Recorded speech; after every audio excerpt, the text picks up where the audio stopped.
You know, summer is the season for huge outdoor events. We're talking concerts, festivals, expos. We all go for the fun, right? The spectacle, that feeling of being part of something massive.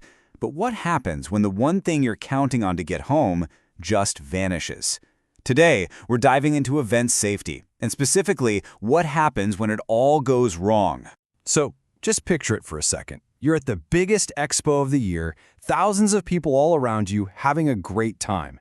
And then, bam, everything just grinds to a halt. The main way you got in, it's gone, shut down.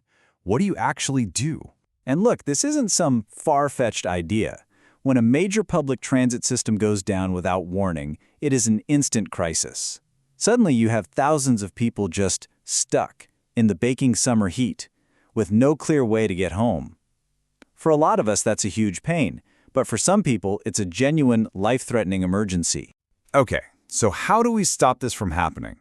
Well, we're going to break down exactly why these failures happen and then walk through a really clear, actionable plan to make these big events safer for absolutely everyone. Here's the roadmap for how we're going to do it. First up, let's talk about that hidden risk. You know, when we plan an event, we get excited about the cool stuff, the attractions, the shows, the food. What we often forget to think about is the danger of a total systems failure, especially for the people who are most vulnerable in a crowd, the elderly, little kids, or anyone with mobility challenges. In a situation where thousands of people get stranded, that's not just a case of bad luck. It really comes down to two key weaknesses in how these events are planned. Let's take a look at what those are. And what's so interesting is how the problem basically splits in two. On one hand, you've got this fragile infrastructure. We put all our eggs in one basket, relying on a single transit system that can and does fail. And on the other hand, there's this huge information gap. When things go south, organizers often don't have a good way to tell people what's happening, or more importantly, what they should do next. So here's the crucial point. This is a solvable problem. It's not about just crossing your fingers and hoping for the best.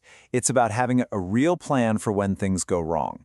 And that solution is a solid 5-point safety plan that covers everything from transport to the event space itself. Let's break it down.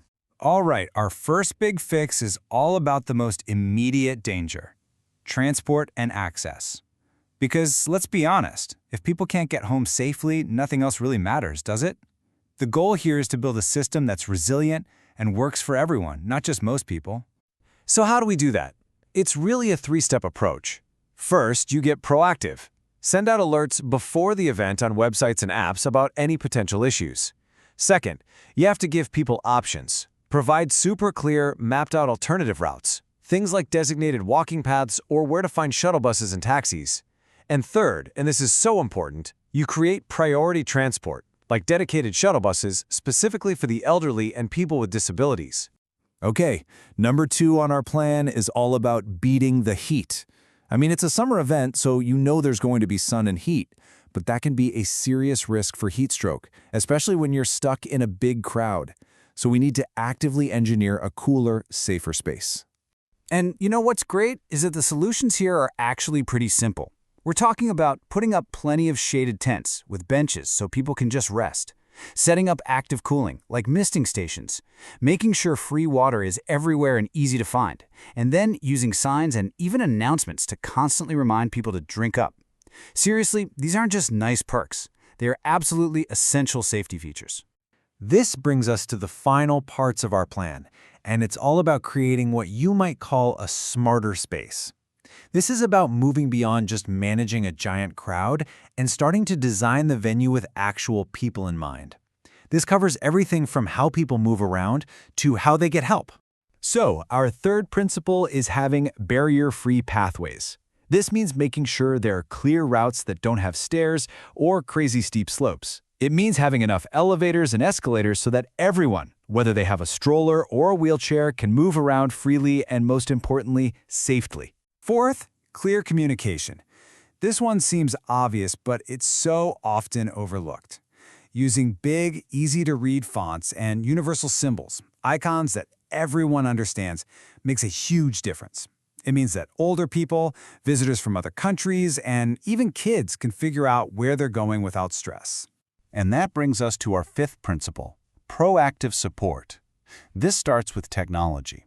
We're talking about placing actual physical emergency call buttons around the venue, or even just building a simple SOS feature right into the event app. That way, anyone who's in distress can get help right away. But it's not just about tech. It's also about people. Having trained support staff who are actively walking through the crowds, whose job it is to spot someone who looks tired or lost, that lets you offer help before that person even has to ask for it. And that completes our 5-part plan. So, why does all of this matter so much? I mean, you might be thinking, okay, these measures sound great, but they seem to be for a pretty small group of people. But here's the thing, and it's maybe the most powerful idea of all. When you design for the most vulnerable, you create safety for everyone. This right here? This is the core takeaway. When you make an event safer and more comfortable for an elderly person or a family pushing a stroller, you actually make the experience better for the entire crowd. Safety is not a zero-sum game. I mean, think about it. Who here hasn't been super grateful to find a shady spot to sit down for a minute at a festival? Who wouldn't love a free, cold drink of water on a scorching hot day? And honestly, has anyone ever complained that a sign was too easy to read? These aren't niche improvements. They help us all. So, I'll just leave you with this question. The next time you find yourself at a festival, a concert, any big public event, take a second and look around. Will you just see a crowd of people? Or will you start to see the systems, or maybe the lack of them, that are in place to protect every single person there?